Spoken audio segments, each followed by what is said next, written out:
Орхон аймгийн төрийн байгууллагуудын ажилтан албан хаагчдад зөөврийн номын сан ажиллаж эхэллээ. Нийт 15 байгууллагаар тус зөөврийн номын сан ирэх 6 дугаар сар хүртэл аялах юм а. Ингэхдээ даваа гараг бүр нэг төрийн байгууллагад ойролцоогоор 40-с 50 ном дэлгэж баасан гараг хүртэл үн төлбөргөө олгох зарчмаар явагдах юм.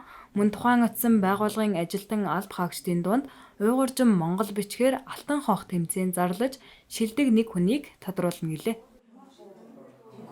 Зөөврийн номын сан маань бол 7 хоногийн нэгтгэд очиж зөөврийнхөө номын санг өгөөд номоо өгөөд 5 дахь өдөр буцааж номоо татчих авах юм. Энэ хооронд хэрвээ хэрэгцээтэй ном дахиад одоо цуврал ном ч гэдэг юм уу авах хэрэгтэй хүмүүс бол дээр бол очиж бас очиж хурц үйлчлэх юм байна. За тэгээ энэ 5 дахь өдөр нь болохоор ном авах 5 дахь өдрөө болохоор нийт ажилчдын дунд Монгол хичгээр алтан хонх уралдаан явуулж байгууллагын нэг аврагыг тодруулах юм байна.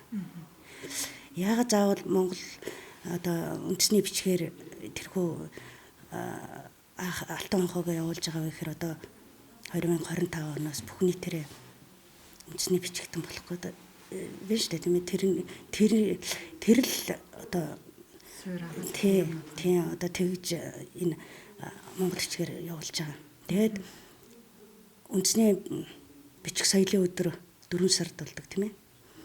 5 сард.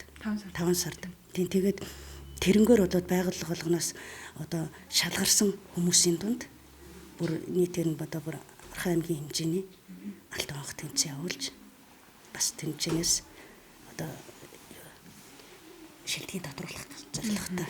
Авч явахад бол номын болов уу гэж аахгүй. Гол нь манай Орхон аймгийн уншигч болох хэвээр карт нэдэг штэ. Нэг жилийн хугацаатай 1000 төгрөгөөр карт нэдэг. Тэр уншигч болох хэвээр байна.